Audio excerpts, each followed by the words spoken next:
Capítulo 7. El Espíritu Santo frente a los guías espirituales demoníacos. Creo que es muy importante para los que salen del ocultismo que adquieran una buena comprensión de la operación del Espíritu Santo en la vida de ellos.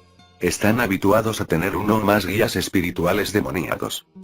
Una vez que han aceptado a Jesucristo como su Señor y Salvador, les es otorgado el Espíritu Santo con la finalidad de ayudarlos y guiarlos. No obstante, el Espíritu Santo opera de manera muy diferente a como lo hace un guía espiritual demoníaco. Los cristianos que nunca han practicado el ocultismo necesitan saber cómo los espíritus demoníacos actúan como guías espirituales. ¿Por qué? Por cuanto resulta una triste verdad que muchos creyentes en la actualidad aceptan un guía espiritual demoníaco pensando que se trata del Espíritu Santo. La mayor parte de esos errores podrían evitarse si los cristianos tuvieran una buena comprensión básica de cómo la Biblia describe las operaciones del Espíritu Santo en nuestra vida.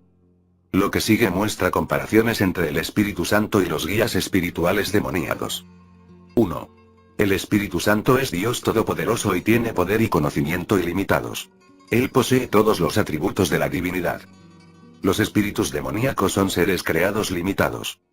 No tienen ninguno de los atributos de la divinidad. Su conocimiento e inteligencia, aunque superiores al conocimiento y a la inteligencia humanos, son limitados. 2. El Espíritu Santo valora nuestra individualidad. Él no trata de usurpar nuestra personalidad individual en manera alguna. Y los demonios aborrecen a los humanos. Ellos tratan de usurpar la personalidad del individuo reemplazándola con la suya. 3. El Espíritu Santo quiere que nosotros tengamos el control y que nos hagamos responsables de nuestras acciones. Dios es el que en nosotros produce así el querer como el hacer, por su buena voluntad. Filipenses 2:13. Los demonios desean tener el control total. Con frecuencia harán que la persona pierda el sentido con objeto de utilizarla de la manera que más les plazca. 4. El Espíritu Santo es gentil. Cuando Él viene a morar en nosotros es tan caballeroso que cuando nos contemplamos interiormente no podemos distinguir cuál es el Espíritu Santo y cuál somos nosotros mismos. Los demonios son rudos. Debido a que desean dominarnos, siempre podremos sentir determinada diferencia entre el espíritu demoníaco y nosotros mismos. Es ello cierto aun cuando creamos que el demonio sea el consejero de una porción de nuestra mente subconsciente. Siempre constituirá un ente separado de nuestra mente consciente. 5. El Espíritu Santo es santo y puro. Trae pureza a nuestra vida. Él nos da poder para vencer el pecado. Los demonios son completamente corrompidos. Siempre harán que la persona se hunda cada vez más en el pecado. Incluso los demonios del movimiento de la nueva era, que tratan de presentarse como buenos, conducen con rapidez a la persona al pecado. Dentro del movimiento de la nueva era, las esferas de pecado que se manifiestan con más rapidez son los de la inmoralidad sexual y una tendencia de la persona a interesarse en el ocultismo y a incrementar su contacto con el mundo espiritual. 6. El Espíritu Santo siempre pone en alto a Jesús y lo glorifica y, debido a ello, trae humildad a la vida de la persona en la cual Él habita. Los demonios aborrecen a Jesús. Ellos glorifican a la persona en la cual habitan, siempre atrayendo la atención al individuo mismo en lugar de a Jesús. El orgullo es la marca distintiva de los demonios y también de las personas en las cuales habitan estos. 7. El Espíritu Santo nunca hace que nuestra mente quede en blanco. Él pone pensamientos en nuestra mente, mas no hace que se quede en blanco. Él quiere que nosotros llevemos cautivo todo pensamiento a la obediencia de Cristo. 2 Corintios 10:5, y que en nosotros Dios produzca así el querer como el hacer, por su buena voluntad. Filipenses 2:13. El Señor quiere que colaboremos activamente con Él siempre. No tenemos que poner nuestra mente en blanco para que el Espíritu Santo pueda hablarnos. Él es tan poderoso que puede supeditar nuestra mente activa en cualquier momento. Es este el aspecto en el que la mayoría de los creyentes cometen errores y caen víctimas del engaño, pues piensan que tienen que poner su mente en blanco para que el Espíritu Santo obre a través de ellos o para que les hable. Los demonios con frecuencia hacen que la mente del individuo quede en blanco. Ellos operan mejor cuando la persona de manera pasiva los deja tomar control de su mente. Es por eso que la meditación orientalista y ocultista siempre incluye técnicas de relajamiento para poner la mente en blanco. A los demonios se les hace difícil supeditar una mente activa y vigorosa. Ellos siempre estimulan a las personas a que tengan lapsos de pasividad mental. 8. El Espíritu Santo nos convence de nuestros pecados. Pero su convicción no es destructiva. Él siempre conduce a la persona al arrepentimiento, al perdón, a la redención y a la paz. Los demonios harán una de dos cosas. Ayudarán a la persona para que ésta justifique sus pecados, o harán que ella desarrolle un sentimiento de culpa destructivo y aplastante, y que no tenga esperanza de perdón ni de redención. El sentimiento de culpa demoníaco siempre viene acompañado del mensaje siguiente: no podrás ser perdonado. 9. El Espíritu Santo jamás nos dará ningún mensaje que contradiga a la palabra de Dios. Los demonios tuercen y cambian la palabra de Dios y la sacan de su contexto con la finalidad de justificar el pecado. 10. Nunca podremos controlar al Espíritu Santo. Él obra cuando y como desea. Nosotros somos sus siervos. Él es el amo. Ejemplo. Nosotros no podemos controlar cuando el Espíritu Santo nos hablará, o nos dará una vislumbre del mundo espiritual, o nos hará conscientes de la presencia de Dios, o nos sanará o nos dará discernimiento. El Espíritu Santo nunca hace lo mismo dos veces. Él rehúsa permitir que dependamos de ninguna rutina o rito.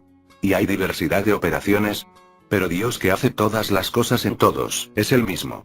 Pero a cada uno le es dada la manifestación del Espíritu para provecho. Aparece una lista de varios dones.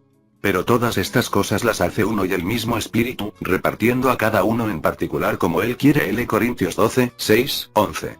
Testificando Dios juntamente con ellos, con señales y prodigios y diversos milagros y repartimientos del Espíritu Santo según su voluntad. Hebreos 2, 4. Los espíritus demoníacos embaucan a los individuos en los que habitan para que piensen que los pueden controlar. Aquellos se harán presentes cada vez que la persona los invoque, curarán cuando la persona lo desee, y así por el estilo. A esos espíritus les gustan los ritos y las acciones rutinarias. Capacitan a las personas para que puedan ver cada vez más el mundo espiritual. Las falsificaciones demoníacas de los dones del Espíritu Santo estarán generalmente bajo el control del individuo. Esto es, podrá sanar, profetizar, tener palabra de sabiduría, etc., siempre que éste lo desee. 11. El Espíritu Santo requiere que andemos por fe y no por vista ni tampoco por emociones. Por tanto, Él no nos proporciona visiones o emociones con frecuencia o de manera rutinaria. El Espíritu Santo no satisfará nuestros deseos carnales de obtener recompensas emocionales. Ya que debemos caminar por fe y no por vista, el Espíritu Santo raras veces nos permitirá ver el mundo espiritual, y con toda seguridad no de manera rutinaria, o cada vez que deseemos hacerlo. A los demonios les agrada mucho manipular las emociones humanas. A muchos los controlan al darles altos niveles de euforía o recompensas emocionales. A los demonios también les gusta proporcionarles a los humanos extremos emocionales. Los demonios con frecuencia ayudan a las personas a ver el mundo espiritual y, de ese modo, disminuyen la necesidad de estos de utilizar la fe. Las personas que tienen un guía espiritual demoníaco tienen frecuentes visiones y experiencias sobrenaturales. 12. Podemos contristar al Espíritu Santo si lo desobedecemos. Cuando lo hacemos, Él se retrae y no opera en nuestra vida. El Espíritu Santo jamás irá en contra de nuestro libre albedrío. Dios no desea títeres o autómatas. Los demonios castigan con rapidez a cualquiera que los desobedezca. Ellos son raudos en conquistar y controlar, y siempre intentarán usurpar el libre albedrío del individuo. A los demonios les encantan los títeres y los out 6 Mataso 13. El Espíritu Santo nos ama y nos lleva a la vida eterna en la presencia de Dios. Los demonios nos aborrecen y llevan a las personas a la destrucción 6 eterna separadas de Dios para siempre en el infierno. 14. Jesús nos amó lo suficiente como para morir por nosotros, derramando su propia sangre, pagando Él mismo el precio de la purificación de nuestros pecados. Los demonios nunca han vertido ninguna cantidad de su propia sangre por la gente. Siempre demandan que las personas derramen sangre por ellos, enseñándoles que tienen que hacerlo con la finalidad de purificarse para que Satanás y los demonios las puedan bendecir. O, en el caso de cristianos, los demonios suscitan todo tipo de castigos autoimpuestos y, la adopción 6 de normas legalistas a fin de que Dios pueda bendecirlos. 15. Jesús pagó el precio por nuestros pecados una sola vez y para siempre, véase 1 Pedro 3, 18. Los demonios siempre demandan cada vez más sacrificios. Nunca se dan por satisfechos. 16. El Espíritu Santo nos da deseos de leer la Biblia. Los demonios tratan de evitar que la gente lea la Biblia. 17. El Espíritu Santo nos ayuda a entender las Escrituras, véase Juan 14, 26. Los demonios traen con us y 6 bloquean a las personas para que no entiendan las Escrituras. Dios no es Dios de confusión. 1 Corintios 14, 33. Mayúsculas de la autora. 18. El Espíritu Santo nos estimula a orar. Los demonios entorpecen todas las oraciones genuinas. 19. El Espíritu Santo no es exhibicionista. A los demonios les agrada mucho dar espectáculos. 20. Cuando el Espíritu Santo transporta en espíritu a un creyente, él se ocupa y bien de su cuerpo físico, véanse Apocalipsis 4, 1, 2. 2 Corintios 12, 2, 3, etc. Cuando un individuo se proyecta de forma astral, al espíritu demoníaco que es dejado en su cuerpo físico para mantenerlo no le importa en absoluto el cuerpo de esa persona. Es por eso que la proyección astral ocasiona un deterioro físico tan fuerte en la persona que la realiza. El cabello de la mayoría de la gente que lleva a cabo proyecciones astrales se torna canoso con gran rapidez. 21. El Espíritu Santo es un espíritu de veracidad. Él jamás miente. Todos los demonios son embusteros, y también lo son los individuos en los que habitan. 22. El Espíritu Santo requiere que utilicemos activamente nuestra mente para aprender. Nunca estará él dispuesto a servir de banco de información independiente de nuestra mente. Los guías espirituales demoníacos están muy dispuestos a servir de banco de información para que la persona en la que habitan no necesite en realidad aprender la información con su mente. Por ello, cuando alguien acepta a Jesús y saca a puntapiés a su guía espiritual, cualquier información que ellos permitían recibir en su guía espiritual se perderá inmediatamente y para siempre. 23. Demasiados cristianos cometen el fatal error de pensar que el Espíritu Santo vendrá y tomará control de ellos, de modo que no sepan lo que hacen o que no se controlen a sí mismos. Únicamente los demonios hacen tal cosa. El Espíritu Santo siempre exige nuestra colaboración activa y consciente con su voluntad. Cada vez que rindamos el control de nosotros mismos, les habremos abierto la puerta a los demonios para que entren a dominarnos. A los demonios les agrada mucho controlar a las personas en las que habitan. 24. El Espíritu Santo no desempeña el papel de adivino. Tampoco nos otorga a nosotros la facultad de adivinar, véase Mateo 6, 34. Uno de los engaños más comunes de los guías espirituales demoníacos es darles a ciertas personas muchas falsas palabras de sabiduría, las cuales constituyen en realidad meras adivinaciones. Los demonios también proporcionan muchas profecías individuales que son en realidad adivinaciones. Las profecías en la Biblia son generalmente para todo el cuerpo de Cristo. Raras veces son para individuos y, de hecho, no ocurren con frecuencia.